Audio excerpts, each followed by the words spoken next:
اس کے لیے جو عظیم مثال ہمیں دی گئی ہے وہ یسوع مسیح کے پیدا ہونے کا طریقہ ہے۔ متی کی انجیل کے پہلے باب کی 18 سے 20 آیات میں لکھا ہے، اب یسوع مسیح کی پیدائش اس طرح ہوئی کہ جب اس کی ماں مریم کی منگنی یوسف کے ساتھ ہو گئی تو ان کے اکٹھے ہونے سے پہلے وہ روح القدس کی قدرت سے حاملہ پائی گئی۔ پس اس کے شوہر یوسف نے جو راست باز تھا اور اسے بدنام کرنا نہیں چاہتا تھا، اسے چپکے سے چھوڑ دینے کا ارادہ کیا۔ وہ ان باتوں کو سوچ ہی رہا تھا کہ خداوند کے فرشتے نے اسے خواب میں دکھائی دے کر کہا، اے یوسف ابن داؤد، اپنی بیوی مریم کو اپنے ہاں لے آنے سے نہ ڈر، کیونکہ جو اس کے پیٹ میں ہے وہ روح القدس کی قدرت سے ہے۔ اس کے بیٹا ہوگا اور تو اس کا نام یسوع رکھنا، کیونکہ وہی اپنے لوگوں کو ان کے گناہوں سے نجات دے گا۔ یسوع کا ایک آسمانی باپ اور ایک زمینی ماں تھے۔ بالکل اسی طرح یہ خدا کے تمام بیٹوں کے لیے ایک الہی نمونہ ہے۔ جسمانی اعتبار سے ہمارے زمینی ماں اور باپ ہیں، انہی کے وسیلے ہم اس زمین پر آئے، لیکن خدا کا بیٹا ہونے کے لیے ایک آسمانی باپ کا ہونا لازمی ہے۔ یہ کیسے ہو سکتا ہے؟ نیکودیمس یسوع کے پاس آیا اور اس نے بھی اس بارے میں پوچھا۔ یوحنا کی انجیل کے 3 باب کی 3 سے 6 آیات میں لکھا ہے، یسوع نے جواب میں اس سے کہا، میں تجھ سے سچ کہتا ہوں کہ جب تک کوئی نئے سرے سے پیدا نہ ہو وہ خدا کی بادشاہی کو دیکھ نہیں سکتا۔ نیکودیمس نے اس سے کہا، آدمی جب بوڑھا ہو گیا تو کیوں کر پیدا ہو سکتا ہے؟ کیا وہ دوبارہ اپنی ماں کے پیٹ میں داخل ہو کر پیدا ہو سکتا ہے؟ یسوع نے جواب دیا کہ میں تجھ سے سچ کہتا ہوں، جب تک کوئی آدمی پانی اور روح سے پیدا نہ ہو وہ خدا کی بادشاہی میں داخل نہیں ہو سکتا۔ جو جسم سے پیدا ہوا ہے جسم ہے، اور جو روح سے پیدا ہوا ہے روح ہے۔ کسی کو بھی خدا کا بیٹا بننے کے لیے روح القدس سے پیدا ہونا ضرور ہے۔ روح القدس خدا کا تخم ہے۔ ہمارے زمینی بدن بحیثیت ماں ہے اور ہماری روح رحم ہے جو روح القدس کے تخم کو حاصل کرتی ہے۔ بالفاظ دیگر خدا کا بیٹا بننے کے لیے کسی کو بھی لازمی پہلے اوپر سے پیدا ہونا ضروری ہے اور اس کی روح کو لازماً روح القدس کو حاصل کرنا چاہیے۔ جب ایسا ہوتا ہے تو کوئی بھی انسان، چاہے وہ مرد ہو یا عورت، وہ اپنے بدن میں مسیح سے حاملہ ہو جاتا ہے۔ یہ مزعہ اس وقت تک بڑھنا اور پختہ ہونا شروع کر دیتا ہے جب تک اس کی مکمل پیدائش کا وقت نہیں آ جاتا۔ اس امید کے بارے میں پولس کولوسیوں پہلے باب کی 27 آیت میں بات کرتا ہے، غیر قوموں میں اس بید کے جلال کی دولت کیسی کچھ ہے، اور وہ یہ ہے کہ مسیح جو جلال کی امید ہے تم میں رہتا ہے۔ ہر مزغہ کی امید جنم حاصل کرنا ہے۔ اس بات کی مسیح کی آمد ثانی سے ہم آہنگی، مسیح جو جلال کی امید ہے تم میں رہتا ہے، کا پیدا ہونا ہے۔ ایسے ہی کوئی خدا کا بیٹا بنتا ہے اور حقیقت میں وہ آپ ہو۔ یوں یہ اگلی نسل کی مانند ہے اور وہی آپ بن رہے ہیں۔ جیسا کہ کہا گیا، آپ وہ زمینی ماں ہے جس کے اندر نیا انسان جنم لیتا ہے۔ مسیح آپ میں زمینی اور آسمانی دونوں طرح سے موجود ہے، کیونکہ نئے پیدا ہونے والے بیٹے کے ماں اور باپ دونوں ہیں، اور یسوع کی طرح اس بیٹے کو آسمان اور زمین دونوں میں اختیار حاصل ہوگا۔ دوسرا باب، موت کا حکم۔ لوکا کی انجیل کے 3 باب کی 38 آیت میں ہمیں بتایا گیا ہے کہ آدم خدا کا بیٹا تھا۔ اس کی وجہ یہ تھی کہ وہ خدا کی شبیہ پر بنایا گیا۔ انسان کو خدا کی شبیہ پر بنانا ابتدا سے ہی الہی مقصد تھا۔ وہ ایک جسمانی بدن کے ساتھ تخلیق کیے گئے جو خدا کے جلال کا مقدس تھا، لیکن بعد میں جب آدم اور حوا نے گناہ کر لیا تو انہوں نے اس جلال کو کھو دیا اور ان کے پاس صرف بدن باقی رہ گیا جو زمین کی خاک سے بنایا گیا تھا۔ انسانی تاریخ کا مقصد مسیح کے ذریعے اس بدن کو بحال کرنا ہے جسے آدم نے کھو دیا تھا۔ ہم اسے اس طرح بھی بیان کر سکتے ہیں کہ آدم خدا کا بیٹا تھا، لیکن اس نے گناہ کی وجہ سے فرزندیت کو کھو دیا اور اس بات نے اسے خدا سے جدا کر دیا۔ اس عمل نے تمام نسل انسانی پر بدترین اثرات مرتب کیے۔ خدا تحمل کر کے انسان کو زیادہ سے زیادہ وقت مہیا کرتا ہے۔ الہی شریعت جو اس کی مرضی اور اس کی عقل کا بنیادی اظہار ہے، اس کے مطابق اگر کوئی شخص گناہ کے سرزد ہونے کا معاوضہ ادا نہیں کر سکتا تو وہ لازماً اپنے معاوضے کی ادائیگی کے لیے ایک مخصوص وقت تک غلامی کرے۔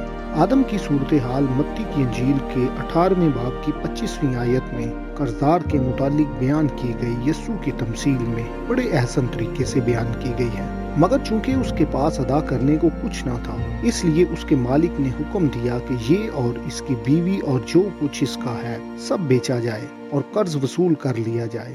یوں آدم، اس کی بیوی اور اس کے تمام بچے گناہ کی غلامی کے لیے بیچ دیے گئے۔ صرف نسل انسانی ہی نہیں بلکہ جو کچھ اس کے پاس تھا وہ سب بیچ دیا گیا۔ آدم کو زمین پر اختیار دیا گیا تھا، اسی لیے پولس رومیوں کے خط کے 8ویں باب کی 22ویں آیت میں ہمیں بتاتا ہے کہ ساری مخلوقات مل کر اب تک کراہتی ہے اور درد ذا میں پڑی تڑپتی ہے۔ پولس اسے درد ذا کہتا ہے کیونکہ وہ زمین پر خدا کے بیٹوں کی پیدائش کے بارے میں بات کر رہا تھا۔ عورت کے درد ذا کی طرح زمین خود خدا کے بیٹوں کو پیدا کرنے کے لیے درد میں ہے۔ الہی شریعت ہمیں یہ بھی بتاتی ہے کہ غلامی کے لیے بیچے گئے شخص کو 6 سال کے بعد آزاد کر دیا جائے۔ یہ مستقل آزادی نہ تھی۔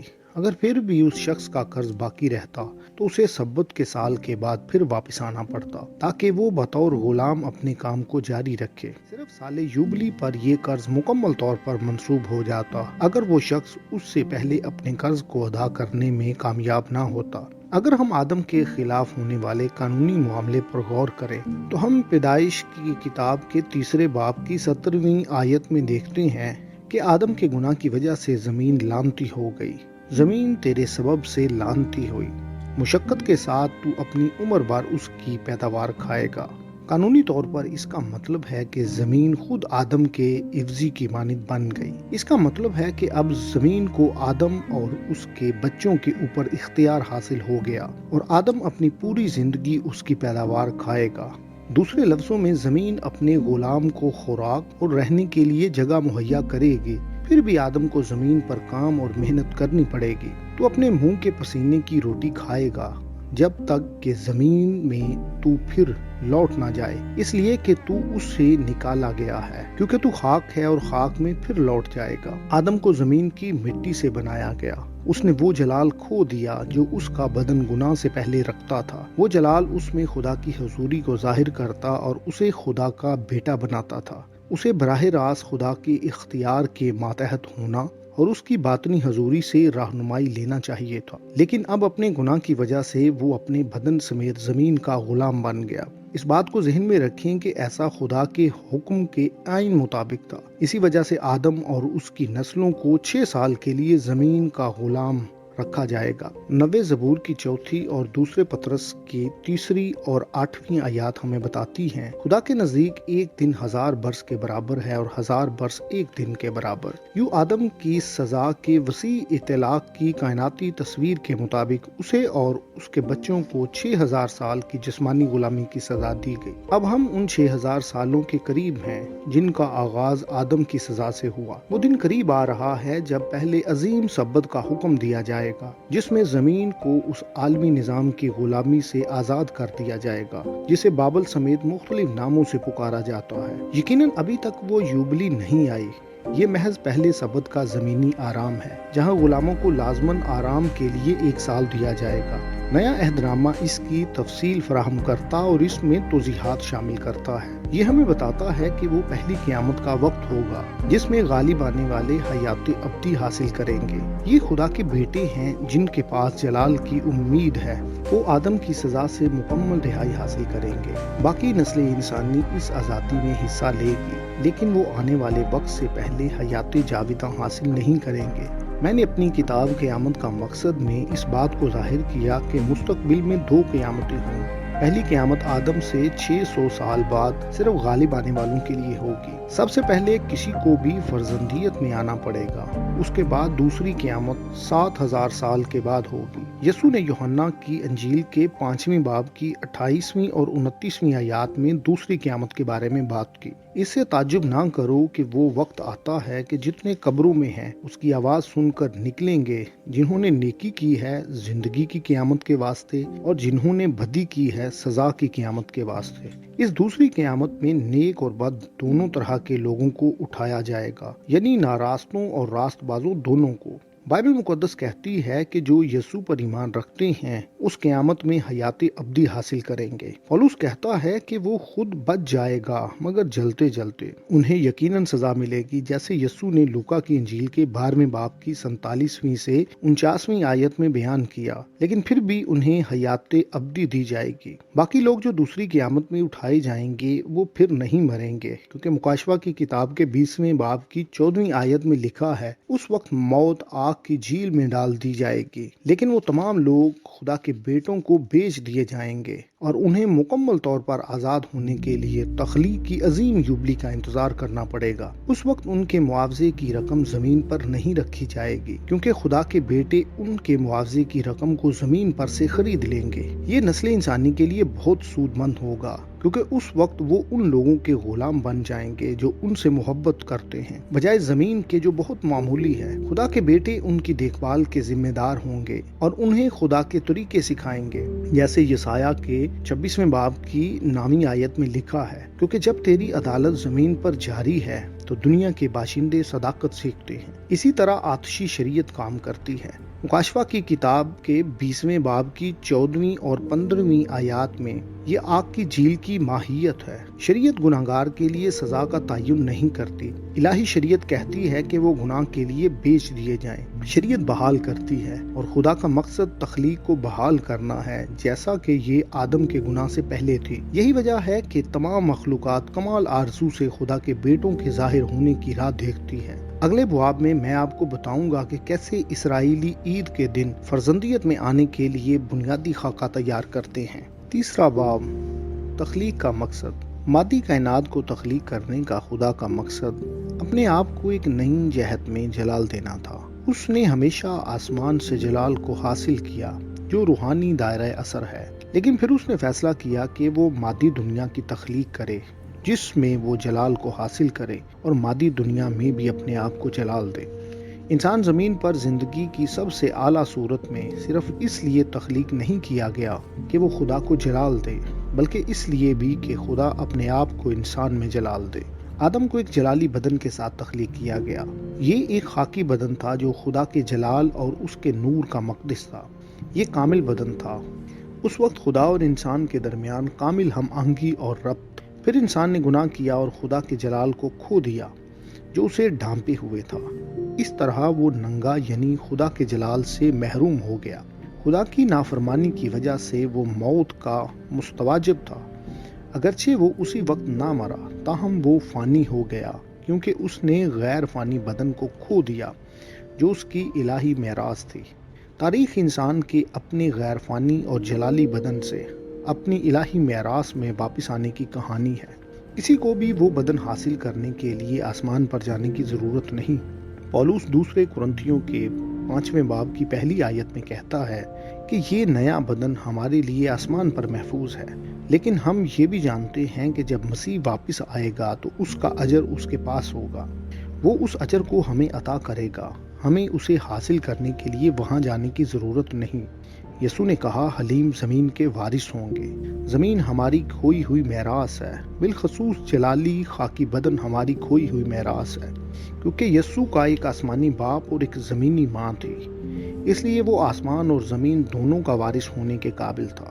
زمین پر اختیار حاصل کرنے کے لیے اسے آدم کی نسل سے ایک عورت سے پیدا ہونا پڑا، کیونکہ خدا نے وہ اختیار آدم کو دیا تھا، اسی وجہ سے اسے ابن آدم کہا گیا۔ لیکن آسمان پر اختیار حاصل کرنے کے لیے اس کا ایک آسمانی باپ بھی ہونا ضرور تھا۔ بس ہمیں لازماً یسوع کے نمونے پر عمل کرنا ہوگا۔ یسوع نے ہمیں اس میراث کو واپس لینے کا طریقہ بتایا جو آدم کے گناہ کی وجہ سے کھو گئی تھی۔ یہ صرف کچھ لوگوں تک محدود نہیں، بلکہ یہ تمام مخلوق کے لیے ہے، کیونکہ کلام مقدس ہمیں 5 مرتبہ بتاتا ہے کہ خدا کا جلال زمین کو اس طرح معمور کر دے گا جس طرح سمندر کا پانی زمین کو ڈھانپ لیتا ہے۔ ان آیات کا مطالعہ کرتے ہوئے میں نے اس بات پر غور کیا کہ پانی نے سمندر کے 100% حصے کو ڈھانپا ہوا ہے۔ جب موسیٰ نے مصر سے نکلنے کے بعد وعدے کی سرزمین کی طرف اسرائیل کے سفر کی رہنمائی کی تو خدا نے دکھایا کہ یہ سفر ایک تاریخی تمثیل ہے۔ یہ تاریخ اس نبوتی بات کی تفہیم کی وضاحت تھی۔ اس سفر میں 3 بنیادی واقعات تھے جو تاریخ کے ذریعے آدم سے حتمی منزل تک ہمارے اس بڑے سفر کی پیشن گوئی کرتے ہیں جب زمین اس کے جلال سے معمور ہو جائے گی۔ لیکن یہ ہم سب کے لیے بطور انسان ایک مثال بھی ہے۔ اسرائیل کی 3 بنیادی عیدیں فسح، پینتیکوست اور خیموں کی عید ہے۔ یہ خدا کے ساتھ ہمارے شخصی تعلق کا آغاز، وسط اور اختتام ہے۔ بس آئیں پہلے عید فسح کی وضاحت کرتے ہیں۔ فسح کیونکہ آدم پر اس کے گناہ کی وجہ سے موت یا فنا پذیری کا حکم تھا۔ شریعت گناہ کے لیے موت سے کم معاوضے کا مطالبہ نہیں کرتی۔ آدم اور کوئی بھی انسان اپنے اچھے کاموں سے اپنے لیے حیات جاوداں کو بحال نہیں کر سکتا تھا۔ تمام مذاہب اپنی فطرت میں کچھ مخصوص اخلاقی نظاموں پر زور دیتے ہیں۔ بلا شبہ کچھ نظام دوسروں سے کافی بہتر ہیں۔ زیادہ تر مذاہب اپنی بحث اخلاقی مسائل پر مرکوز رکھتے ہیں، لیکن بائبل مقدس سب سے منفرد ہے۔ اگرچہ یہ اخلاقیات کے ایک اعلیٰ معیار کے بارے میں بتاتی ہے، اور اس سے یہ بات عیاں ہے کہ اس سے کچھ فرق نہیں پڑتا کہ ایک انسان کتنا اچھا ہے اور وہ کتنے اچھے کام کرتا ہے، وہ گناہ کے معاوضے کو کبھی بھی پورا نہیں کر سکتا۔ اسی وجہ سے انسان کا کوئی بھی نیک کام اسے لافانی نہیں بنا سکتا۔ اپنی بہتری کی کوئی بھی کوشش اس کے فانی بدن کو لافانی نہیں بنا سکتی۔ کسی بھی طرح کی اچھی خوراک اور اچھا ماحول اس کے لیے ہزاروں سال زندہ رہنے کا سبب نہیں بن سکتا۔ اسی وجہ سے موسیٰ نے گناہ کے مسئلے سے نپٹنے کے لیے قربانی کے نظام کا طریقہ بتایا۔ ایک بے عیب جانور جیسا کہ بھرا کسی کے گناہ کا معاوضہ ادا کرنے کے لیے قربان کیا جاتا۔ قربانی کا پورا نظام اس نہایت اہم اصول کو ظاہر کرتا ہے۔ جب کوئی شخص اپنے پڑوسی کے خلاف گناہ کرتا تو اسے اپنے پڑوسی سے تعلقات بحال کرنے کے لیے معاوضہ ادا کرنا پڑتا، لیکن خدا کے ساتھ تعلقات بحال کرنے کے لیے گناہ کی سزا یعنی موت کی ضرورت تھی۔ یہی وجہ تھی کہ جانور کی قربانی کی بار بار ضرورت پیش آئی۔ گناہ کے لیے یہ قربانیاں بار بار ادا کی جاتی، کیونکہ جانوروں کا خون کبھی بھی حقیقت میں خدا کے ساتھ ہمارے تعلق کو بحال نہیں کر سکتا تھا۔ اس لیے ایک عظیم برے کے بارے میں پیشن گوئی کی گئی جو دنیا میں آئے گا اور حقیقت میں دنیا کے گناہ کو اٹھائے گا۔ وہ خدا کا برہ ہمیں نئے عہد نامے میں یسوع مسیح کی صورت میں نظر آتا ہے۔ یوحنا کی انجیل کے پہلے باب کی 35ویں اور 36ویں آیات میں لکھا ہے، دوسرے دن پھر یوحنا اور اس کے شاگردوں میں سے 2 شخص کھڑے تھے۔ اس نے یسوع پر جو جا رہا تھا نگاہ کر کے کہا، دیکھو یہ خدا کا برہ ہے۔ اس لیے یسوع کی زمینی خدمت کے اختتام پر اس نے اپنی مرضی سے اپنے آپ کو دنیا کے گناہ کے لیے بطور قربانی کا برہ پیش کر دیا۔ اسے عید فسح پر مصلوب کیا گیا، جبکہ سب لوگ موسیٰ کے حکم کے مطابق اپنے بروں کو قربان کر رہے تھے۔ دراصل فسح کے وقت نے خود اس دن کے بارے میں پیشن گوئی کر دی جب یسوع کو بطور فسح کا برہ قربان کیا جانا تھا۔ نیا عہد نامہ بڑی وضاحت سے ہمیں اس کام پر ایمان رکھنے کی تلقین کرتا ہے جو یسوع نے کر دیا۔ اگرچہ یہ سچ ہے کہ فریسی اور لوگوں کے سردار یسوع سے نفرت کرتے اور اسے قتل کرنا چاہتے تھے، لیکن یہ بھی حقیقت ہے کہ یسوع جانتا تھا کہ اسے اسی مقصد کے لیے بھیجا گیا ہے، اور یہی اس کی آمد کی غایت ہے۔ موسیٰ کی طرف سے قائم کی گئی تمام قربانیوں میں اس بارے میں پیشن گوئی کی گئی۔ یسایہ نے بھی اس بارے میں پیشن گوئی کی۔ اس نے یسایہ 53 باب کی 3 سے 7 آیات میں لکھا، وہ آدمیوں میں حقیر و مردود، مرد غمناک اور رنج کا آشنا تھا۔ لوگ اس سے گویا روپوش تھے، اس کی تحقیر کی گئی اور ہم نے اس کی کچھ قدر نہ جانی۔ تو بھی اس نے ہماری مشقتیں اٹھا لیں اور ہمارے غموں کو برداشت کیا، پر ہم نے اسے خدا کا مارا، کوٹا اور ستایا ہوا سمجھا، حالانکہ وہ ہماری خطاؤں کے سبب سے گھائل کیا گیا اور ہماری بدکرداری کے باعث کچلا گیا۔ ہماری ہی سلامتی کے لیے اس پر سیاست ہوئی تاکہ اس کے مار کھانے سے ہم شفا پائیں۔ ہم سب بھیڑوں کی مانند بھٹک گئے، ہم میں سے ہر ایک اپنی راہ کو پھرا، پر خداوند نے ہم سب کی بد کرداری اس پر لاد دی۔ وہ ستایا گیا تو بھی اس نے برداشت کی اور منہ نہ کھولا۔ یوں لافانیت اور اپنی کھوئی ہوئی میراث کے حصول کے لیے ہمارے سفر کا آغاز فسح سے ہوتا ہے۔ یہ یسوع کو بطور خدا کا برہ اور گناہ کی کامل قربانی قبول کرنا ہے۔ کسی بھی دوسرے مذہب کے بانی نے ایسا نہیں کیا اور نہ ہی وہ ایسا کر سکتے ہیں۔ کسی بھی شخص نے آپ کے لیے اپنی جان قربان نہیں کی تاکہ آپ بچ جائیں۔ بے شک کچھ لوگوں نے دوسروں کے لیے اپنی جان دی، لیکن کسی بھی شخص نے دوسروں کو ابدی زندگی دینے یا اس جلالی بدن کو حاصل کرنے کے لیے اپنی جان قربان نہیں کی جو آدم نے کھو دیا تھا۔ یسوع اور ان لوگوں میں یہی بنیادی فرق ہے۔ یوں وعدے کی سرزمین کا راستہ عید فصح سے شروع ہوتا ہے۔ اسرائیلیوں کو اس وقت تک غلامی کے گھر کو چھوڑنے کی اجازت نہ تھی جب تک وہ فصح کو نہیں مانتے۔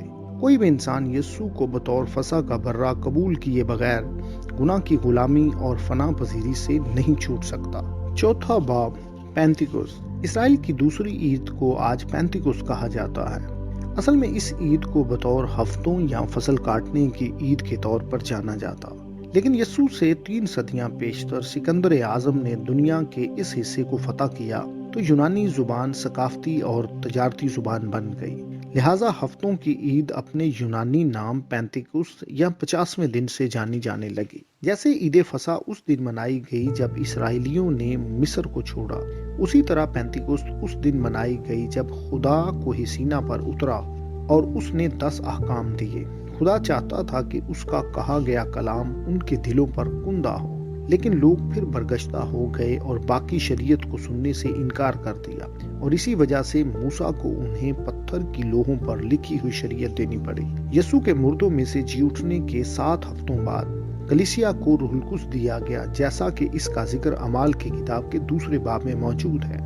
جب عید پینتیکوست کا دن آیا تو وہ سب ایک جگہ جمع تھے کہ یکا یک آسمان سے ایسی آواز آئی جیسے زور کی آندھی کا سناٹا ہوتا ہے، اور اس سے سارا گھر جہاں وہ بیٹھے تھے گونج گیا، اور انہیں آگ کے شعلے کی سی پھٹتی ہوئی زبانیں دکھائی دی، اور ان میں سے ہر ایک پر آ ٹھہری، اور وہ سب روح القدس سے بھر گئے اور غیر زبانیں بولنے لگے جس طرح روح نے انہیں بولنے کی طاقت بخشی۔ اور ہر قوم میں سے جو آسمان کے تلے ہے خدا ترس یہودی یروشلم میں رہتے تھے۔ جب یہ آواز آئی تو بھیڑ لگ گئی اور لوگ دنگ ہو گئے، کیونکہ ہر ایک کو یہی سنائی دیتا تھا کہ یہ میری ہی بولی بول رہے ہیں، اور سب حیران اور متعجب ہو کر کہنے لگے، دیکھو یہ بولنے والے کیا سب گلیلی نہیں؟ پھر کیوں کر ہم میں سے ہر ایک اپنے اپنے وطن کی بولی سنتا ہے؟ حالانکہ ہم پارتھی اور مادی اور ایلامی اور میسوپوٹامیہ اور یہودیہ اور قبطیہ اور فروغیہ اور پمفیلیا اور مصر اور لبواکے کے علاقے کے رہنے والے ہیں جو قرینے کی طرف ہے، اور رومی مسافر خواہ یہودی خواہ ان کے مرید اور قریتی اور عرب ہیں، مگر اپنی اپنی زبان میں ان سے خدا کے بڑے بڑے کاموں کا بیان سنتے ہیں۔ اور سب حیران ہوئے اور گھبرا کر ایک دوسرے سے کہنے لگے، یہ کیا ہوا چاہتا ہے؟ مندرجہ بالا آیات سے یہ نتیجہ اخذ کیا جا سکتا ہے۔ موسیٰ کے ماتحت پہلی پینتیکوست کے موقع پر وہاں مختلف اقوام میں سے بہت سی ملی جلی بھیڑ بھی تھی، مگر جب پہاڑ سے خدا کی آواز آئی تو بلا شبہ سب نے اپنی اپنی زبان میں 10 احکام کو سنا۔ خدا زمین پر آیا تاکہ وہ آسمان کو ہمارے پاس نیچے لائے، لیکن موسیٰ کے زمانے میں لوگوں نے خدا کی آواز سننے سے انکار کر دیا۔ اسی طرح الہی قانون ان کے دلوں پر نہ لکھا گیا، بلکہ ظاہری شکل میں پتھر کی لوحوں کی صورت میں دیا گیا۔ دل کے علاوہ پتھر، لکڑی اور کسی بھی دوسری چیز پر لکھے گئے قوانین خارجی طور پر لوگوں پر مسلط کیے گئے، اور اس وجہ سے یہ لوگوں کو راست باز نہ بنا سکے۔ ایک عام کہاوت ہے کہ حکومت اخلاقیات پر قانون سازی نہیں کر سکتی۔ یہ ایک جزوی سچائی ہے۔ قوانین محض رویے منظم کر سکتے ہیں، کیونکہ انسانوں کو اس طرح بنایا گیا ہے کہ وہ قانون کی خلاف ورزی کے نتائج سے ڈرتے ہیں، لیکن قوانین انسان کے دل کو تبدیل نہیں کر سکتے۔ انسان کے دل کی اصل حالت اس وقت عیاں ہوتی ہے جب ان خارجی قوانین کو ہٹا دیا جائے۔ اگر اخلاقی قوانین اس کے دل پر نہ لکھے ہوں تو جب قوانین کو اس پر سے ہٹا دیا جائے تو وہ فوراً لا قانونیت کا سہارا لے گا۔ انسان کی حقیقی راست بازی اسی وقت ظاہر ہوتی ہے جب اسے کسی قسم کا خارجی خوف نہ ہو۔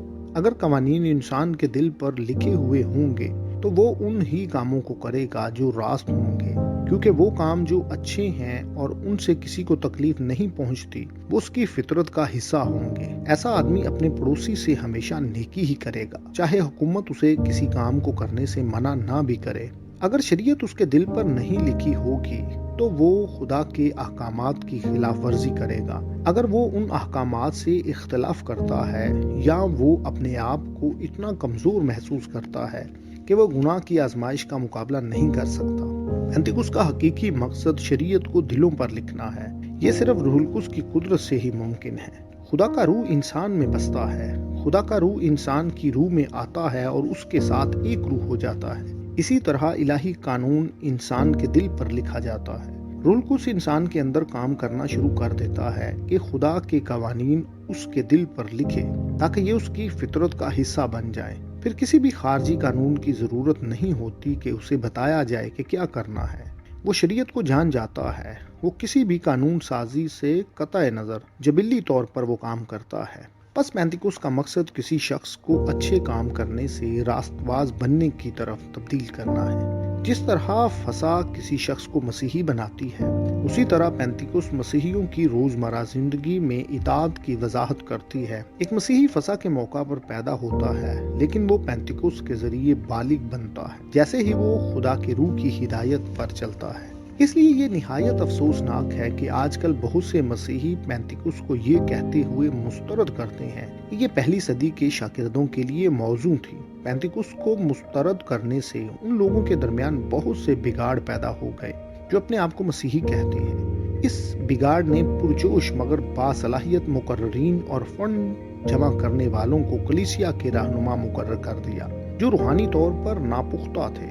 دراصل وقت گزرنے کے ساتھ ساتھ ان میں سے بہت سے رہنماؤں نے فسا کا تجربہ تک کھو دیا۔ کچھ صدیوں کے بعد مسیحی رہنماؤں نے اکثر اپنے درمیان راست بازوں کو ستایا کیونکہ انہوں نے پوپوں کے غیر اخلاقی رویے کے خلاف بولنے کی جرأت کی۔ پھر صلیبی جنگوں کا آغاز ہو گیا جو مقدس سرزمین میں پاک مقامات کو واپس لینے کے لیے لڑی گئیں۔ وہ نہیں جانتے تھے کہ یہودیوں کے نئے عہد کو مسترد کرنے کی وجہ سے خدا نے وہ سرزمین ہاجرہ کے بچوں کو دے دی ہے۔ میں نے اس کا ذکر اپنے کتابچے دی ڈیبٹ نوٹ ان پروفیسی میں کیا ہے۔ جب یہودیوں نے پرانے عہد کے اختیارات کے تحت رہنے کا فیصلہ کیا تو انہوں نے عرب میں یروشلم کو کوئے سینا کے اختیار کے تحت کر دیا جو ہاجرہ اور اسماعیل کی میراث ہے۔ یوں خدا نے وہ سرزمین اور شہر اسماعیل کو دے دیے اور کوئی بھی یہودی اور مسیحی اس پر کسی قسم کا جائز دعویٰ نہیں رکھتا۔ مسیح سے چند صدیاں بعد یہ واضح ہو گیا کہ کلیسیا نے پینتیکوس کو رد کر دیا ہے جیسے اسرائیل نے موسیٰ کے دنوں میں کیا۔ بلفظ دیگر انہوں نے اس کی آواز سننے اور شریعت کو اپنے دلوں پر لکھنے سے انکار کر دیا۔ انہوں نے مسیح کو بطور خدا کا برہ تو قبول کر لیا لیکن وہ پینتیکوس کے معاملے میں ناکام ہو گئے۔ انہوں نے خدا کے قانون کے آگے سر تسلیم خم کرنے کی بجائے یہ سوچا کہ خدا ان کے مطیع ہے اور اپنے تمام اعمال کو جائز جانا۔ مذہبی اور سیاسی رہنماؤں نے اپنے تکبر میں سوچا کہ اب وہ چنے ہوئے ہیں اس لیے وہ اپنی مرضی سے کچھ بھی کر سکتے ہیں اور ان کی بدعنوانی اور جابرانہ اعمال سے قطع نظر خدا ہمیشہ ان کی پشت پناہی کرے گا۔ اپنی مرضی کرنے کے اختیار کے تصور کی بنیاد رسولی جانشینی تھی۔ وہ اس بات کو نظر انداز کر رہے تھے کہ اسرائیلی لاوی کہنوں نے پہلے ہی اس دلیل کی کوشش کی لیکن وہ خدا کی عدالت کو روکنے میں ناکام رہے۔ پرانے عہد میں لاوی کہانت کی بنیاد کسی کا ہارون کی نسل سے ہونا تھا۔ ان کا خیال تھا کہ جب تک وہ اپنا شجرہ نسب ثابت کر سکتے ہیں ان کو تبدیل نہیں کیا جا سکتا۔ انہیں بالکل یہ ادراک نہیں تھا کہ خدا پہلے سے ہی ملک صدق کے کہانتی سلسلے کو قائم کر چکا ہے جو آخر کار ہارونی سلسلے کی جگہ لے لے گا۔ خدا نے 100ویں زبور کی 4 آیت میں داؤد بادشاہ سے کہا، خداوند نے قسم کھائی ہے اور پھرے گا نہیں کہ تو مالک صدق کے طور پر ابد تک کاہن ہے۔ اس نئے سلسلے کی بنیاد نسب نامے پر نہ تھی کیونکہ داؤد لاوی کی بجائے یہودا کے قبیلے سے تھا۔ داؤد لاوی سلسلہ کے بغیر کاہن نہیں بن سکتا تھا لیکن پھر بھی اس نے خیمہ اجتماع میں بطور کاہن کام سر انجام دیا۔ جب سلیمانی ہیکل سے پہلے عہد کا صندوق اس کی سرزمین میں قائم کیا گیا، اسی طرح داؤد نے مقدس روٹی میں سے کھایا جو کاہنوں کے علاوہ کسی کو بھی کھانا روا نہیں تھا، لیکن داؤد نے وہ روٹی کھائی اور یہ گناہ نہیں تھا کیونکہ وہ بھی کاہن تھا اگرچہ وہ ایک الگ سلسلے کا کاہن تھا۔ عبرانیوں کا 7واں باب یہ واضح کرتا ہے کہ ہارون کا کہانتی سلسلہ خدا کی مرضی پر عمل کرنے والوں کے لیے بطور مالک صدق کے کہانتی سلسلے سے بدل گیا، کیونکہ یہی اس کی آخری مرضی اور عہد ہے۔ یسوع کی موت کے بعد کاہنوں کی ذمہ داری تھی کہ وہ اس کی مرضی کو پورا کریں، لیکن چونکہ لاوی کاہن اس کے قتل کی سازش میں ملوث تھے، اس لیے ان کو اس کی مرضی پر عمل نہ کرنے کی وجہ سے نئے لوگوں کے حق سے بے دخل کر دیا گیا۔ یہ نئے اطاعت کنندہ ملک صدق کے کہانتی سلسلے سے ہے، جس کی بنیاد کردار اور یسوع مسیح کے ساتھ متفق ہونا ہے۔ پینتیکوست کے زمانے میں کلیسیا لاوی کاہنوں کی طرح بگڑ گئی۔ کوئی بھی بگڑا ہوا کاہن ملک صدق کے کہانتی سلسلے کا نہیں ہو سکتا، قطع نظر لوگ اسے کیسا دیکھتے ہیں۔ رومی کلیسیا نے موروثی بادشاہت قائم نہیں کی، لیکن انہوں نے ایک سلسلہ قائم کیا جسے رسولی جانشینی کہتے ہیں۔ اپنے تمام عملی مقاصد میں یہ موروثی بادشاہت جیسا ہی تھا، اگرچہ ان کا دعویٰ تھا کہ اس کی بنیاد قابلیت اور مسیحی کردار پر ہے، لیکن ایسا ہرگز نہیں تھا۔ پاپائیت کو خریدا اور بیچا گیا، یہاں تک کہ ہارونی کہانت کے بدترین دنوں میں بھی ان کا خیال تھا کہ ایک بار جب انہوں نے پوپ کا عہدہ حاصل کر لیا تو وہ اپنی جسمانی خواہشات اور ذاتی فائدے کے لیے لوگوں پر حکمرانی کر سکتے ہیں۔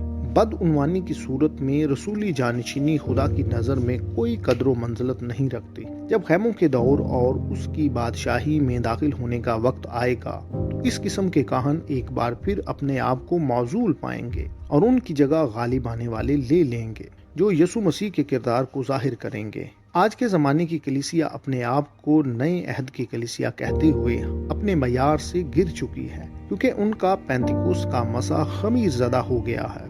بائبل مقدس میں خمیر گناہ کی علامت ہے۔ یسوع نے کہا، خبردار فریسیوں اور صدوقیوں کے خمیر سے ہوشیار رہنا۔ شریعت میں کاہنوں کو اجازت نہیں تھی کہ وہ کسی بھی قربانی میں خمیر کا استعمال کریں، کیونکہ قربانیاں یسوع کی بے گناہی کو ظاہر کرتی تھی۔ لیکن حیرت انگیز طور پر خدا نے احبار کی کتاب کے 23ویں باب کی 17ویں آیت میں حکم دیا کہ پینتیکوست کی قربانی میں خمیر کو شامل کیا جائے۔ تم اپنے گھروں میں سے ایفا کے 2/3 حصے کے وزن کے میدے کے 2 گردے ہلانے کی قربانی کے لیے لے آنا۔ وہ خمیر کے ساتھ پکائے جائیں تاکہ خداوند کے لیے پہلے پھل ٹھہرے۔ یہ آیت اس بات کی پیشن گوئی کرتی ہے کہ پینتیکوست کا زمانہ خمیر زدہ ہوگا، یعنی یہ گناہ سے بھرا ہوا ہوگا۔ یہ خدا کی راست بازی کو دنیا میں لانے کے لیے کافی نہیں ہوگا۔ یہ زمین پر خدا کی بادشاہی کو قائم کرنے کے قابل نہیں ہوگا، ماں سوائے ایک نامکمل نمونے کے۔ دراصل وہ داؤد اور اس کی بادشاہی کے نمونے کی پیروی کرنے کی بجائے ساؤل اور اس کی بادشاہی کے نمونے کی پیروی کریں گے۔ ساؤل بادشاہ کو کٹائی کے موسم میں بادشاہ بنایا گیا۔ یہ پینتیکوست کے تحت کلیسیا کا ایک نبوتی نمونہ تھا۔ جس طرح ساؤل نے بطور بادشاہ اپنے 40 سالہ دور حکومت میں زیادہ تر خدا کے خلاف بغاوت کی، اسی طرح خمیر زدہ کلیسیا نے 40 یوبلیاں حکومت کی۔ پینتیکوست کے دور کی 40 یوبلیاں 1993 کو ختم ہوئیں۔ اس وقت سے خدا نے اپنا اختیار غالب آنے والوں کو منتقل کرنا شروع کر دیا، جنہوں نے خیموں کی عید کا خواب دیکھا تھا۔ سب سے اہم حقیقت یہ ہے کہ پینتیکوست اپنے حقیقی روح کے ساتھ خدا کے بیٹوں کے ظہور کے لیے ناکافی تھی۔ وہ واقعہ خیموں کی عید کی تکمیل کا انتظار کر رہا ہے، جس میں روح کی بھرپوری ان لوگوں کو دی جائے گی جو ملک صدق کے کہانتی سلسلے میں آنے والی بادشاہی میں حکومت کریں گے۔ 5واں باب، پینتیکوست کا مقصد ہمیں کاملیت کی تیاری کے لیے روح القدس بیانے میں دینا ہے، جو عید خیام پر پوری ہونے والی ہے۔ خیموں کی عید شریعت میں تیسری اور آخری عید ہے۔ یہ اس وقت کی نمائندگی کرتی ہے جب اسرائیلی مصر سے نکلنے اور کوہ سینا پر شریعت حاصل کرنے کے بعد وعدے کی سرزمین میں داخل ہونے والے تھے۔ موسیٰ کے تحت اسرائیلی تجربے میں گنتی 13ویں باب کے مطابق 12 میں سے 10 جاسوسوں نے آدم سے 50ویں یوبلی پر بری خبر دی۔ لوگوں نے بری خبر پر یقین کیا اور یوبلی کا نرسنگا پھونکنے سے انکار کیا، جو ان کے وعدے کی سرزمین میں داخلے کا اعلان ہو سکتا تھا، اور یوں وہ دن یوم کفارہ میں بدل گیا۔ اس دن کو خوشی اور چھٹکارے کا دن ہونا چاہیے تھا، لیکن یہ دن دکھ، روزے اور وعدے کی سرزمین میں داخل ہونے سے انکار کے لیے توبہ کا دن بن گیا۔ اگر اسرائیلی یوبلی کے دن درست فیصلہ کرتے تو وہ 5 دن کے بعد عید خیام کے پہلے دن وادی کی سرزمین میں داخل ہوتے، لیکن اس کی بجائے خدا نے انہیں بیابان میں 40 سال گزارنے کی سزا دی۔ بالآخر وہ فسح کے موقع پر وادی کی سرزمین میں داخل ہوئے۔ ایسا اس لیے ہوا کیونکہ اسرائیلی مصر سے نکلنے کے بعد ایمان کے فسا کے درجے تک نہ پہنچ پائے۔ انہوں نے فسا کو قبول کر لیا لیکن پینتیکست کو مسترد کر دیا، اور اب ان کے اندر ایمان نہیں تھا کہ وہ خیموں کی عید کو پورا کرتے۔ عید خیام ایک ہفتے پر مشتمل ہوتی۔ اس وقت کے دوران لوگ درختوں کی ڈالیاں کاٹتے اور ان سے خیمے یا ڈیرے بناتے اور ان کے اندر رہتے۔ یہ عید دو چیزوں کو ظاہر کرتی۔ اولاً وہ بیابان میں اپنے اس وقت کو یاد کریں جب انہوں نے اپنے گھر نہ بنائے بلکہ خیموں میں بسیرا کیا۔ ثانیاً وہ لافانی بدن کی پیشن گوئی تھی جو ان کو پہنایا گیا، جب حتمی طور پر وہ عید نبوتی اور تاریخی اعتبار سے پوری ہوئی۔ پہلی وجہ کے متعلق اخبار کی کتاب کے 23ویں باب کی 42ویں اور 43ویں آیت میں لکھا ہے، 7 روز تک برابر تم سیابانوں میں رہنا، جتنے اسرائیلیوں کی نسل کے ہیں سب کے سب سیابانوں میں رہیں، تاکہ تمہاری نسل کو معلوم ہو کہ جب میں بنی اسرائیل کو ملک مصر سے نکال کر لا رہا تھا تو میں نے ان کو سیابانوں میں ٹکایا تھا۔ میں خداوند تمہارا خدا ہوں۔ اس سلسلے میں ہم دیکھتے ہیں کہ مصر سے نکلنے کے بعد پہلا پڑاؤ انہوں نے سکات میں کیا، جس کے معنی ڈیرا ہے۔ اس لیے موسیٰ کے زمانے میں بیابانی کلیسیا کو کہا گیا کہ وہ گھروں کی بجائے خیموں میں رہیں۔ یہ پینتیکست کے زمانے میں بھی کلیسیا پر اسی طرح لاگو ہوتا ہے، لیکن اس کے اطلاق کا طریقہ مختلف ہے۔ اس کا مطلب ہے کہ بیابان میں فرقہ وارانہ حدود قائم نہ کریں۔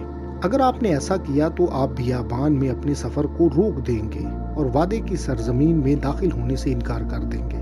جب کلیسیا میں روح القدس وقتاً فوقتاً جنبش کرتا ہے تو اس کے ساتھ کلام مقدس کا کوئی مخصوص مکاشفہ شامل ہوتا ہے، اور یہ کلیسیا کی روحانی بلوغت اور تعمیر و ترقی کے لیے بہت اہم ہوتا ہے۔ جب روح القدس اٹھ جاتا ہے تو لوگ اس مکاشفہ کے گرد فرقہ واریت کا شکار ہو جاتے ہیں۔ یہ بیابانی نخلستان میں گھر بنانے کے مترادف اور وہاں گھر کے وارث ہونے پر متفق ہونا ہے۔ اس طرح لوگ خدا کے وعدوں سے محروم ہو جاتے ہیں۔ بالکل اسی طرح کلیسیا نے وعدے کی سرزمین کی بصارت کو کھو دیا اور عید خیام کو بھلا دیا، اور یوں جلالی بدن کی بجائے آسمان ان کے نئے وعدے کی سرزمین بن گیا۔ 4ویں صدی میں کلیسیا ایک الگ منظم مذہب بن گئی اور یہ ہمیشہ کی زندگی سے بھی زیادہ اہمیت اختیار کر گیا۔ رومی ازارسانی نے اسے پادریوں اور بشپوں کی درجہ بندی کے ساتھ انتہائی منظم ہونے سے روک دیا، لیکن ایک بار جب ازارسانی ختم ہو گئی تو کلیسیا فرقوں میں بٹ گئی اور ایک مذہبی گروہ بن گئی۔ کچھ صدیوں کے بعد پروٹسٹنٹ کلیسیا نے درجنوں چھوٹے گروہوں کو جنم دیا۔ جب ان پر ازارسانی کے پہاڑ ٹوٹے تو بڑی حد تک انہیں بھی بیابان میں مذہبی ڈیرا بنانے سے روک دیا گیا، لیکن ایک بار جب انہوں نے آزادی حاصل کر لی تو وہ بھی فرقہ وارانہ پھندے میں پھنس گئے۔ ان کا مذہب خدا کے ساتھ براہ راست تعلق کا متبادل بن گیا۔ وہ زندہ کلیسیا بننے کی بجائے محض ایک فرقہ بن گئے۔ ان کی زندگیاں خدا کے گرد گھومنے کے بجائے ان کے چرچز، تبرکات اور مذہبی پیشواؤں کے گرد گھومنے لگیں، اور نجات خدا کے ساتھ براہ راست شخصی تعلق کی بجائے کسی تنظیم میں شامل ہونے کا معاملہ بن گئی۔ فرقہ وارانہ دھڑے اس طرح منظم ہو گئے اور انہوں نے اپنے طریقوں سے کام کرنا شروع کر دیا، لیکن جب خدا کے روح نے کوئی مکاشفہ اور الہامی کلام دیا تو لوگ نہ وہ سن سکے اور نہ تبدیل ہو سکے اور نہ ہی پروان چڑھ سکے۔ بیابانی اسرائیل کی طرح جب آگ کا ستون چلتا تو اس طرح کے لوگ اس کے ساتھ چلنے سے قاصر رہتے اور وہ اپنے غیر منقولہ دھڑوں سے جڑے رہے۔ انہوں نے اپنے آپ کو جامد کر لیا اور اپنے طریقوں سے بڑھنا شروع کر دیا۔ عید خیام کی دوسری اہمیت یہ ہے کہ اس میں لافانی بدن کے لباس کی تصویر کشی کی جاتی ہے۔ لوگ اپنے گھروں کو چھوڑ کر ایک ہفتے کے لیے سیابانوں میں رہتے جو درختوں کی زندہ ڈالیوں سے بنے ہوتے۔ پولس دوسرے کرنتھیوں کے 5ویں باب کی 1 سے 4 آیات میں اس پر بات کرتا ہے، کیونکہ ہم جانتے ہیں کہ جب ہمارا خیمے کا گھر جو زمین پر ہے گرایا جائے گا تو ہم کو خدا کی طرف سے آسمان پر ایک ایسی عمارت ملے گی جو ہاتھ کا بنایا ہوا گھر نہیں بلکہ ابدی ہے۔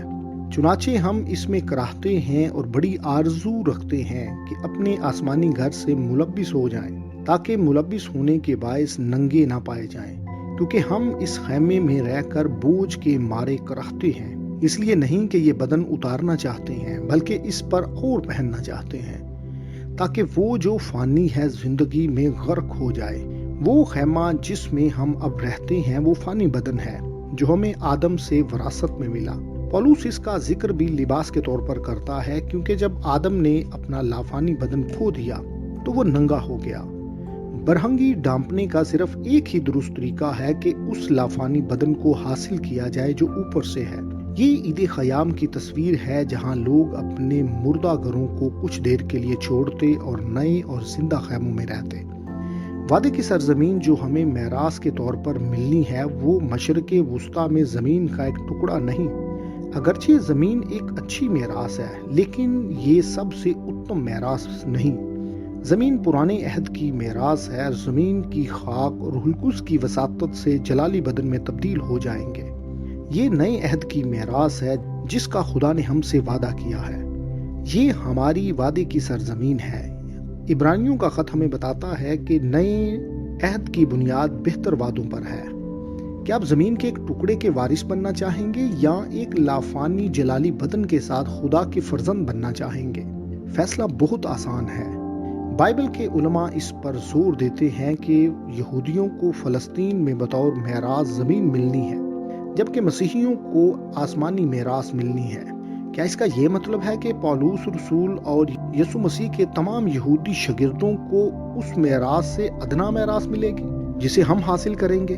کیا پولوس رسول نے جلالی بدن کے بارے میں تعلیم صرف یہ نتیجہ اخذ کرنے کے لیے دی کہ یہ میراث کسی اور کے لیے ہے؟ یہ نہایت مضحکہ خیز ہے۔ دراصل عبرانیوں کا خط عبرانی لوگوں کو لکھا گیا اور یہ انہیں بہتر وعدوں کو حاصل کرنے کے لیے نئے عہد میں آنے کی تاکید کرتا ہے۔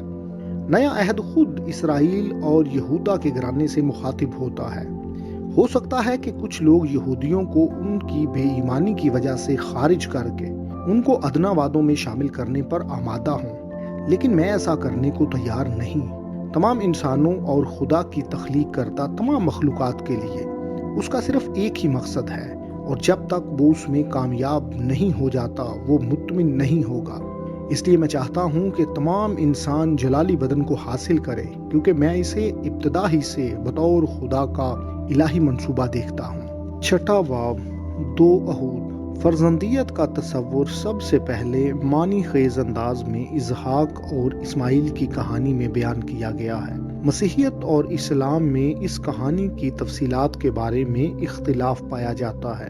اس میں کوئی شک نہیں کہ اگر میں مسیحی گھرانے میں پیدا نہ ہوتا تو میں اس کہانی کے بارے میں اسلامی نقطہ نظر کی حمایت کرتا، لیکن خدا نے مجھے مسیحی گھرانے میں پیدا کیا۔ بائبل مقدس کے مطالعے اور زندہ مسیح کے ساتھ براہ راست تعلق کی وجہ سے مجھے یہ اطمینان حاصل ہوا کہ اس کہانی کے بارے میں کون سی تاریخی تفصیل درست ہے۔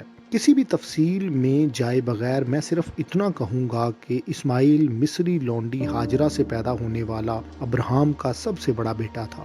اسماعیل اس وقت پیدا ہوا جب اس کا نام ابرام تھا۔ ابھی تک عبرانی حرف ہے اس کے نام میں شامل نہیں کیا گیا تھا جو روح القدس یعنی خدا کے دم کی موجودگی کی طرف اشارہ کرتا تھا۔ جب ابرام 99 برس کا ہوا تو خدا نے اس کا نام تبدیل کر کے ابراہم رکھ دیا۔ اسماعیل اس وقت 13 برس کا تھا۔ بائبل کے مطابق پھر خدا نے ابراہم کو پہلی مرتبہ یہ کہا کہ آئندہ سال سارا سے اس کے ایک بیٹا ہوگا جو ایک آزاد عورت ہے، مگر چونکہ اس کے پاس ادا کرنے کو کچھ نہ تھا اس لیے اس کے مالک نے حکم دیا کہ یہ اور اس کی بیوی بچے اور جو کچھ اس کا ہے سب بیچا جائے اور قرض وصول کر لیا جائے۔ یوں اسحاق اس وقت پیدا ہوا جب ابراہم 100 برس کا تھا۔ اس وقت سارا کی عمر 90 برس تھی۔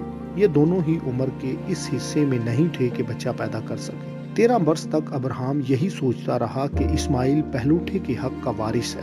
پہلوٹے کا حق آدم سے اس کی نسل کو منتقل ہوا۔ اس میں خدا کی شبیہ بھی شامل تھی۔ یوں پہلوٹے کا حتمی وعدہ فرزندیت کا وعدہ تھا، لیکن اچانک خدا نے اسے بتایا کہ یہ ایسے نہیں ہے۔ اگرچہ اسماعیل کو یقیناً میراث میں حق ملے گا، اسے وراثت سے محروم نہیں کیا گیا، بلکہ اسے ایک متبادل میراث دی گئی جو فرزندیت سے مختلف تھی۔ اس میراث کا تعلق دنیاوی چیزوں سے تھا، خاص طور پر زمین یا علاقے سے۔ پیدائش کی کتاب کے 17ویں باب کی 20ویں آیت میں لکھا ہے، اور اسماعیل کے حق میں بھی میں نے تیری دعا سنی۔ دیکھ میں اسے برکت دوں گا، اسے بھرو مند کروں گا اور اسے بہت بڑھاؤں گا، اور اس سے 12 سردار پیدا ہوں گے اور میں اسے بڑی قوم بناؤں گا۔ عہد جدید میں پولس رسول ہمیں بتاتا ہے کہ یہ ایک تاریخی تمثیل کا حصہ ہے، بامعنی تاریخ، کیونکہ اسماعیل ایک لونڈی ہاجرہ سے پیدا ہوا۔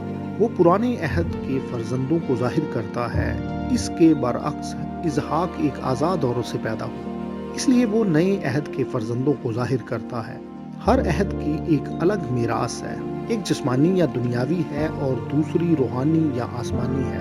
غلطیوں کے چوتھے باب کی 22ویں سے 26ویں آیات میں ہم پڑھتے ہیں، یہ لکھا ہے کہ ابراہیم کے 2 بیٹے تھے، ایک لونڈی سے، دوسرا آزاد سے، مگر لونڈی کا بیٹا جسمانی طور پر اور آزاد کا بیٹا وعدے کے سبب سے پیدا ہوا۔ ان باتوں میں تمثیل پائی جاتی ہے، اس لیے یہ عورتیں گویا 2 عہد ہیں، ایک کوہ سینا کا جس سے غلام ہی پیدا ہوتے ہیں اور وہ ہاجرہ ہے، اور ہاجرہ عرب کا کوہ سینا ہے، اور موجودہ یروشلم اس کا جواب ہے، کیونکہ وہ اپنے لڑکوں سمیت غلامی میں ہے، مگر عالم بالا کی یروشلم آزاد ہے اور وہی ہماری ماں ہے۔ غلطیوں کی کتاب میں پولس واضح کر رہا تھا کہ پرانا عہد غلامی اور قید کا سبب بنا، جبکہ نئے عہد نے آزادی دی۔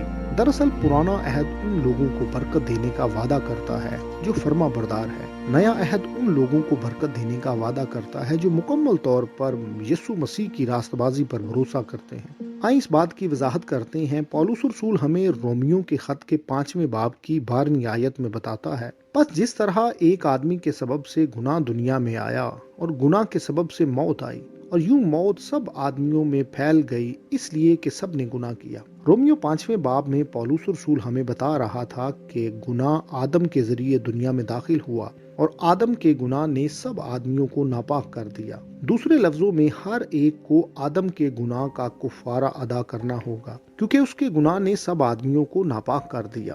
ہم اس وقت موجود نہیں تھے جب آدم نے گناہ کیا، لیکن ہم اس کے گناہ کا کفارہ ایسا ادا کر رہے ہیں جیسے ہم نے آدم میں گناہ کیا۔ یوں ہم سب فانی ہیں۔ یہ موت ہمارے اندر ایک بیماری ہے جو ہمیں اخلاقی طور پر کمزور کر دیتی ہے۔ اسی وجہ سے پولس رسول نے رومیوں کے خط کے 5ویں باب کی 12ویں آیت میں کہا، موت سب آدمیوں میں پھیل گئی اس لیے کہ سب نے گناہ کیا۔ کوئی بھی انسان بے گناہ نہیں ہے، کیونکہ سب فانی ہیں۔ ہم گناہ کرتے ہیں کیونکہ ہم فانی ہیں۔ جب ہم گناہ کرتے ہیں تو ہم اچانک فانی نہیں بن جاتے۔ پرانا اور نیا عہد نامہ انسان کے اس بنیادی مسئلے پر 2 مختلف طرح سے بات کرتا ہے۔ پرانے عہد کے مطابق اگر انسان فرما بردار رہتا ہے تو اس کے ساتھ زندگی اور برکت کا وعدہ ہے۔ یہ برکات فرما برداری سے مشروط ہیں، جیسے ہم خروج کی کتاب کے 19ویں باب کی 5ویں آیت میں پڑھتے ہیں، سو اب اگر تم میری بات مانو اور میرے عہد پر چلو تو سب قوموں میں تم ہی میری خاص ملکیت ٹھہرو گے،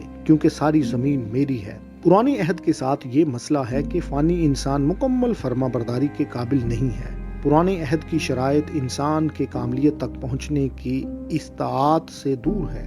اگرچہ انسان کے اعمال کو بیرونی قوانین کے ذریعے کنٹرول کیا جا سکتا ہے، اگرچہ کچھ لوگ اپنے لیے نظم و ضبط قائم کر کے نیکی کے اعلیٰ درجے تک پہنچ سکتے ہیں، لیکن اگر انسان کمال تک بھی پہنچ جائے تو یہ اس کے موروثی گناہوں کو منسوخ نہیں کر سکتا۔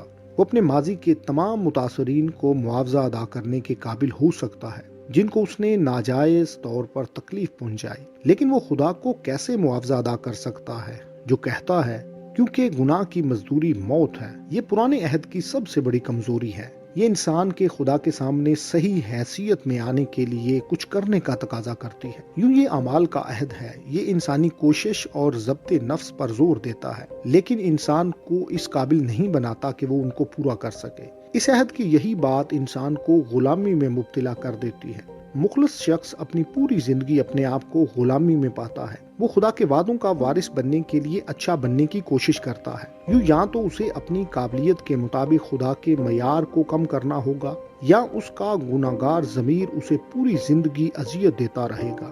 نیا عہد اس سے مختلف ہے۔ ہم اس فرق کو 7ویں باب میں دیکھیں گے۔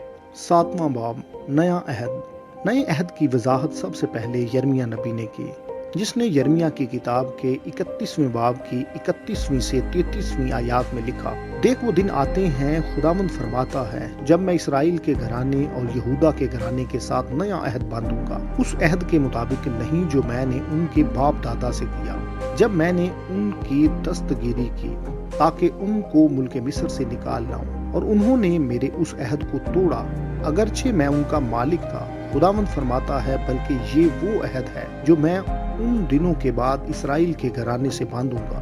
خداوند فرماتا ہے میں اپنی شریعت ان کے باطن میں رکھوں گا اور ان کے دل پر اسے لکھوں گا، میں ان کا خدا ہوں گا اور وہ میرے لوگ ہوں گے۔ یہاں دونوں عہود کے درمیان دو بنیادی فرق بیان کیے گئے ہیں۔ اولاً نیا عہد ایک غیر مشروط عہد ہے، کیونکہ اس کے لیے اگر کی کوئی شک نہیں۔ یہ ایک ایسا عہد ہے جس میں خدا وعدہ کرتا ہے کہ وہ ہمارے اندر کام کرے گا، بجائے اس کے اس عہد کو انسانی کاموں یا کوشش سے مشروط کیا جائے۔ ثانیاً نئے عہد کی بنیاد ایک باطنی کام پر ہے جو خدا کرے گا، کیونکہ شریعت اب ظاہری پتھر کی تختیوں پر نہیں لکھی جائے گی بلکہ باطن میں دل پر لکھی جائے گی۔ اب شریعت کسی انسان پر ضبط نفس کے ذریعے مسلط نہیں کی جائے گی بلکہ یہ روح القدس کے ذریعے پوری ہوگی۔ وہ ہم سے کلام کرتا ہے اور اپنی روح سے ہماری رہنمائی کرتا ہے، بالکل اسی طرح جیسے اس نے موسیٰ کے ماتحت بیابان میں بنی اسرائیل کو بادل کے ستون اور آگ کے ستون میں رہنمائی کی۔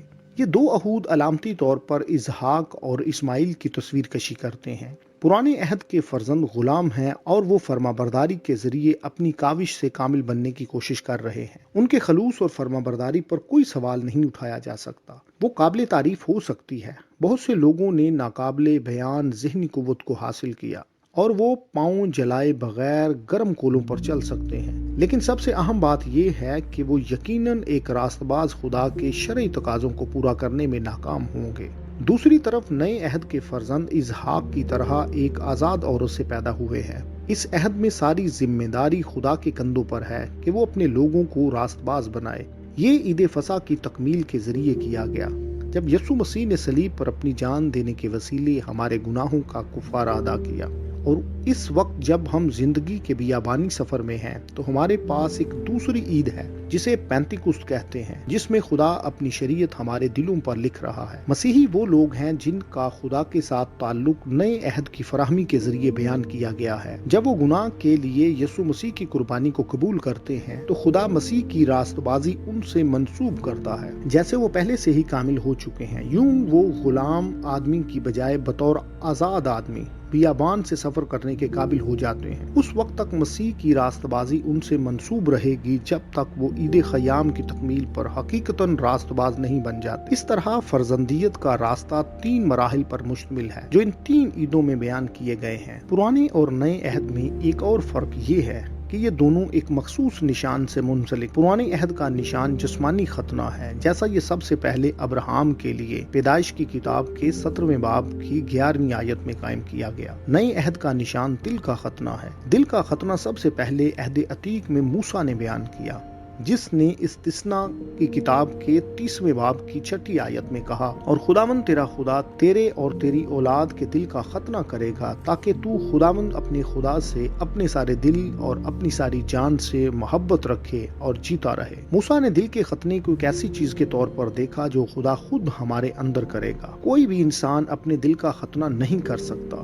اس وجہ سے یہ نئے عہد سے منسلک ہے، کیونکہ یہ ایک ایسا عمل ہے جو خدا ہمارے اندر کرتا ہے، بجائے اس کے کہ انسان اپنے کاموں یا ضبط نفس سے اسے کرنے کی کوشش کرے۔ اور یوں ہم دیکھتے ہیں کہ بائبل اسماعیل اور اسحاق کو بطور دونوں عہدوں کی نظیر بیان کرتی ہے۔ راست بازی کو حاصل کرنے کے 2 طریقے 2 مختلف میراثوں کے ساتھ جڑے ہوئے ہیں۔ وہ لوگ جو اسماعیل کے طریقے پر چلتے ہیں، قطع نظر اس بات کے کہ وہ کون ہیں، ان کا تعلق کس نسل سے ہے، وہ پرانے عہد کے لوگ ہیں، اور وہ لوگ جو اسحاق کے طریقے پر چلتے ہیں وہ نئے عہد کے لوگ ہیں۔ اگرچہ یہ کوئی نسلی بیان نہیں ہے، تاریخ ظاہر کرتی ہے کہ اسماعیل کی جسمانی نسل ایک مذہب کی صورت میں آئی جسے اسلام کہا جاتا ہے، جو اپنے نام سے ہی فرما برداری کو ظاہر کرتا ہے اور اس طرح بالکل درست طور پر پرانے عہد کو بیان کرتا ہے۔ لیکن غلطیوں کے 4 باب میں پولس نے یروشلم کے زمینی شہر کو ہاجرہ اور اس کے بچوں کی یہودیت کے پیروکاروں کے ساتھ بھی شناخت کی ہے۔ یہودیت نے خود کو پرانے عہد کا پابند کیا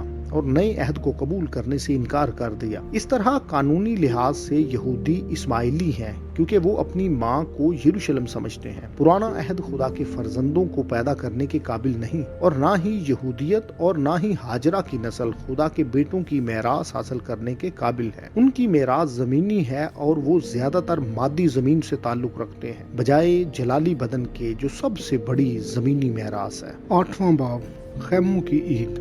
اسرائیل کی عیدوں کے دن وہ دن ہے جو ان کے مصر سے کوہ سینا کے راستے وعدے کی سرزمین کے سفر کے تاریخی واقعات کی یاد میں منائے جاتے ہیں۔ یہ دن شخصی طور پر ہماری روحانی نشو و نما میں راست بازی سے تقدیس اور پھر جلالی بدن کی طرف بھی اشارہ کرتے ہیں، لیکن یہ دن مستقبل میں تاریخی واقعات کی بھی پیشن گوئی کرتے ہیں۔ فسح نے یسوع کی صلیبی موت کی پیشن گوئی کی۔ یہ اس وقت پوری ہوئی جب ہر کوئی اپنی فسح کی تیاری کے لیے اپنے بروں کو ذبح کر رہا تھا۔ تقریباً 7 ہفتوں کے بعد اعمال دوسرے باب کے واقعات نے تاریخی طور پر عید پینتیکوست کو پورا کر دیا۔ اب ہم حتمی عید کے پورے ہونے کا انتظار کر رہے ہیں، جسے خیموں کی عید کہتے ہیں۔ یہودی لمبے عرصے سے اسرائیلی سفر کی یادگار پر توجہ مرکوز کیے ہوئے ہیں۔ آج کلیسیا میں بہت سے لوگ اس کے شخصی اطلاق پر غور کرتے ہیں۔ بہت تھوڑے لوگ اس بات کو سمجھتے ہیں کہ عید خیام کا پورا ہونا ابھی باقی ہے، یہاں تک کہ کچھ لوگ اس عید کی تاریخی تکمیل کے بھی انکاری ہیں۔ ان کے خیال میں یہ محض شخصی اور باطنی طور پر ہوگی، لیکن اگر پہلی 2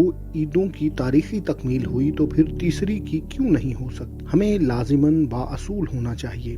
عید خیام نرسنگوں کی عید اور یوم کفارہ کے بعد آتی تھی۔ نرسنگوں کی عید خیام سے 2 ہفتے پہلے آتی۔ یہودی حلقوں میں اس دن کو بیداری کی آواز کا دن کہا جاتا تھا اور اسے بطور مردوں کے جی اٹھنے کی پیشن گوئی کے طور پر جانا جاتا۔ اس لیے پولس رسول پہلے تھسلونیکیوں کے 4 باب کی 16ویں آیت میں لکھتا ہے، پہلے تو وہ جو مسیح میں موئے جی اٹھیں گے۔ وہ دوبارہ ہمیں پہلے کرنتھیوں کے 15ویں باب کی 52ویں آیت میں بتاتا ہے، کیونکہ نرسنگا پھونکا جائے گا اور مردے غیر فانی حالت میں اٹھیں گے۔ پولس کہتا ہے کہ مردوں کے جی اٹھنے کے بعد ہی بادلوں پر اٹھایا جانا ہوگا، جبکہ بہت سے مسیحی لفظ ہارپازو کو کلیسیا کے اٹھائے جانے کے طور پر دیکھتے ہیں۔ در حقیقت یہ عید خیام کی تکمیل کے بارے میں بات کرتا ہے۔ اسے عام طور پر بہت غلط سمجھا گیا، کیونکہ بائبل کے استاد شاذ و نادر ہی لفظ ہارپازو کی وضاحت نبوتی عید کے طور پر کرتے ہیں۔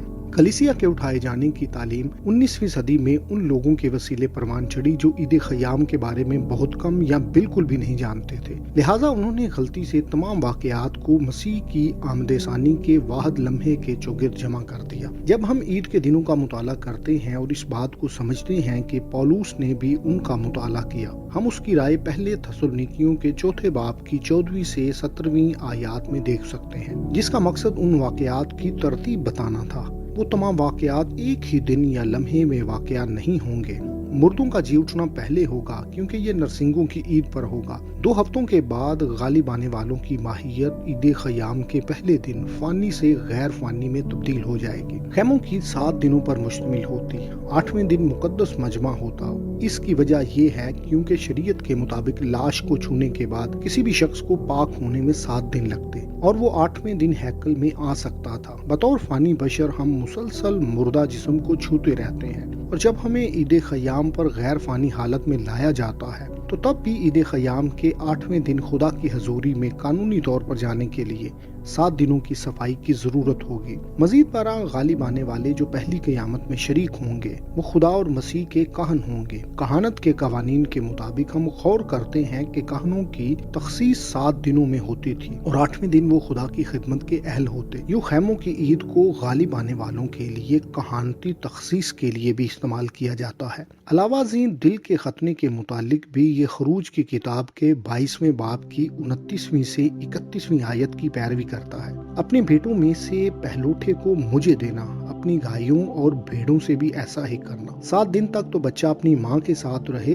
8ویں دن تو اسے مجھ کو دینا۔ خدا کے فرزند عید خیام کے پہلے دن پیدا ہوتے ہیں اور پھر 8ویں دن ان کے دل کا ختنہ کرایا جائے گا۔ 8ویں دن خدا کے سامنے پیش ہونے کے لیے خدا کے فرزندوں کے لیے یہ ایک الہی تقاضا ہے۔ صد افسوس اس الہی قانون کو ایک لمبے عرصے تک نظر انداز اور فراموش کیا گیا۔ یہ نبوت اور مکاشفہ کے لیے ایک گنجینہ گھراں ہے۔ شریعت محض اخلاقیات کا مجموعہ نہیں ہے، یہ نہ صرف مسیح کی پہلی آمد کے لیے بلکہ اس کی آمد ثانی کے لیے بھی الہامی ہے۔ یوں یہ ہمیں فرزندیت کے قانون کی بنیاد فراہم کرتی ہے کہ خدا کے فرزند کیسے اور کیوں زمین پر ظاہر ہوں گے۔ نامہ باب، کہانت۔ غالب آنے والے جو پہلی قیامت میں جی اٹھے خدا اور مسیح کے کہن کہلاتے ہیں۔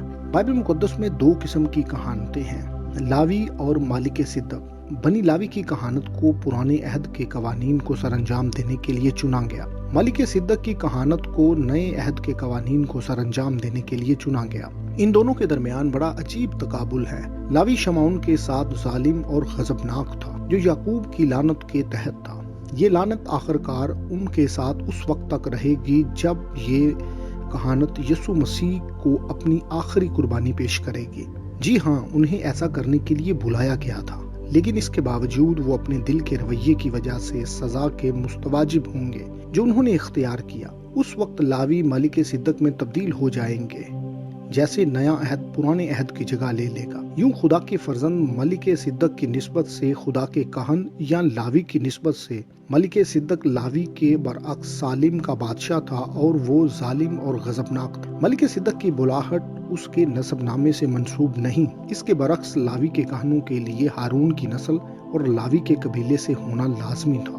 یسوع اور داؤد دونوں لاوی کی بجائے یہودا کے قبیلے سے تھے۔ یوں وہ ملک صدق کے کہنوں کے طور پر خدا کی خدمت کرتے تھے۔ ان کی طرح غالب آنے والے جو ہر قبیلے اور امت اور اہل زبان اور قوم سے ہوں گے، وہ بھی لاوی کی نسل سے نہیں ہوں گے۔ کہنوں کی سب سے کلیدی خوبی یہ تھی کہ ان کی ملک میں کوئی میراث نہیں تھی، جیسا ہم گنتی کی کتاب کے 18ویں باب کی 20ویں آیت میں پڑھتے ہیں۔ اور خداوند نے ہارون سے کہا کہ ان کے ملک میں تجھے کوئی میراث نہیں ملے گی، اور نہ ان کے درمیان تیرا کوئی حصہ ہوگا، کیونکہ بنی اسرائیل میں تیرا حصہ اور تیری میراث میں ہوں۔ خدا کا وارث ہونا خدا کے بیٹوں کے طور پر جلالی بدن کا وارث ہونا ہے۔ بطور فرزند یہ وہ کہن ہیں جن کو خدا کی طرف سے ذمہ داری سونپی گئی کہ وہ اس کی اور لوگوں کی خدمت کرے۔ خدا کے تحت کہانت کی ذمہ داری تھی کہ وہ خدا اور آدمیوں کے درمیان شفاعت کرے۔ لاوی اپنی ذمہ داریوں کو پورا کرنے میں ناکام ہوا اور اس کی جگہ ملک صدق نے لے لی۔ اس کا واضح مطلب ہے کہ ملک صدق نے اب ان تمام ذمہ داریوں کو لے لیا جو پہلے لاوی کو دی گئی تھی۔ ان ذمہ داریوں میں خون کی قربانیاں شامل نہیں ہیں، کیونکہ ان کے پاس یسوع مسیح خدا کے برے کی بہتر قربانی موجود ہے۔ ان کے پاس نئے یروشلم میں ایک نئی ہیکل اور ایک نیا صیون ہے، جیسا عبرانیوں کے خط میں ہمیں بتایا گیا ہے۔ تاہم گنتی کی کتاب کے 18ویں باب کی 30ویں آیت کی شرط ابھی بھی قائم ہے۔ دوسرے ایمانداروں کے برعکس خدا ان کی میراث ہے، جن کو زمین پر میراث دی جائے گی جب حلیم زمین کے وارث ہوں گے۔ لاوی سے ملک صدق کی تبدیلی کا اشارہ ایلی کی کہانی میں پیش کیا گیا ہے کہ کس طرح سلیمان کے زمانے میں اس کے سلسلہ نسب کو صدوق سے بدل دیا گیا۔ اگرچہ صدوق ابھی تک بنی لاوی کا کاہن تھا، جس کے نام کا مطلب راست بازی ہے، اور وہ ملک صدق جس کے نام کا مطلب راست بازی کا بادشاہ ہے، اس کا حصہ ہے۔ کیونکہ یہ تبدیلی پرانے عہد کے وقتوں میں کی گئی، خدا نے ایک لاوی کاہن صدوق کو بطور ملک صدق کی ترتیب استعمال کیا۔ یہ تبدیلی سلیمان کے دنوں میں کی گئی، جس کے نام کا مطلب امن کا شہزادہ ہے۔ یہ تبدیلی یسوع مسیح کے دنوں میں حقیقی تبدیلی کے بارے میں بات کرتی ہے، جو اصل میں امن کا شہزادہ ہے۔ کہانت میں تبدیلی کی یہ کہانی پہلے ساموئیل کے 2 باب کی 28ویں سے 36ویں آیات میں شروع ہوتی ہے، کیونکہ ایلی کے بیٹے بگڑ گئے اور خدا کے حضور پیش کی جانے والی قربانیوں میں بددیانتی کرتے اور خیمہ اجتماع کے دروازے پر خدمت کرنے والی عورتوں سے ہم آغوشی کرتے۔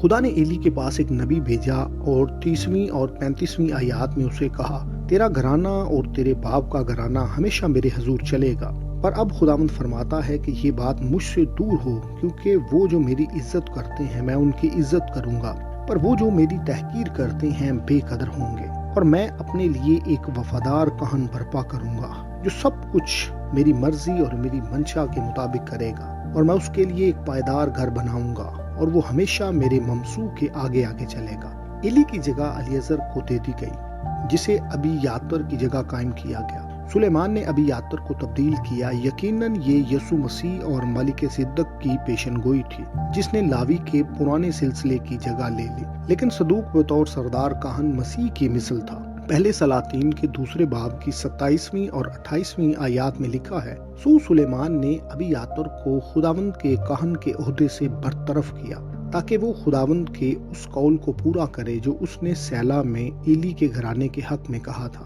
حزقیل نبی اپنی کتاب کے 44ویں باب میں اس تبدیلی پر بات کرتے ہوئے اسے پیشن گوئی کے طور پر آنے والے خیموں کے دور میں کہانت کی 2 اقسام سے جوڑتا ہے۔ حزقیل 44ویں باب کی 10ویں اور 14ویں آیات میں نبی ایلی کی کہانت کے بارے میں بات کرتے ہوئے گمراہ کہانت کو پیش کرتا ہے، اور بنی لاوی جو مجھ سے دور ہو گئے جب اسرائیل گمراہ ہوا کیونکہ وہ اپنے بتوں کی پیروی کر کے مجھ سے گمراہ ہوئے، وہ بھی اپنی بدکاری کی سزا پائیں گے، تو بھی وہ میرے مقدس میں خادم ہوں گے اور میرے گھر کے پھاٹکوں پر نگہبانی کریں گے اور میرے گھر میں خدمت گزاری کریں گے، اور وہ میرے نزدیک نہ آ سکیں گے کہ میرے حضور کہانت کر۔ یہ ایک انوکھی بات ہے کہ خدا بد عنوان کہانوں کو ہیکل کی ذمہ داریاں سر انجام دینے کی اجازت دے گا۔ تاہم یہ خیال کیا جاتا ہے کہ اس طرح کے بد عنوان کہانوں نے توبہ کر لی، لیکن منفی پہلو یہ ہے کہ وہ براہ راست خدا کی خدمت کرنے کے لیے نااہل قرار دیے گئے ہیں۔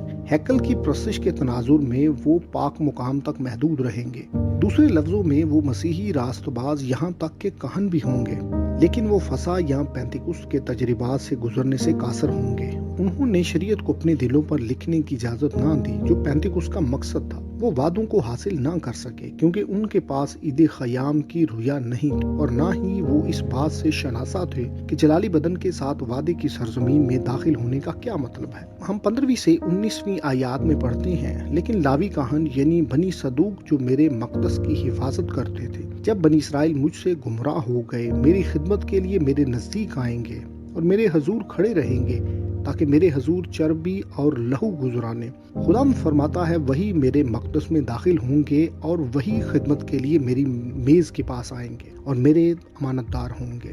بائبل کے علماء اکثر ان آیات کو ظاہری طور پر لیتے ہیں۔ ان کا خیال ہے کہ خدا یروشلم میں پہاڑ پر ایک اور ہیکل تعمیر کرنے والا ہے جس میں لاوی بھی ہوں گے اور وہاں قربانیاں بھی ادا کی جائیں گی۔ وہ کہتے ہیں کہ فضل کا دور بہت جلد مکمل ہو جائے گا اور ہم ایک بار پھر جانوروں کی قربانیوں کے تحت آ جائیں گے۔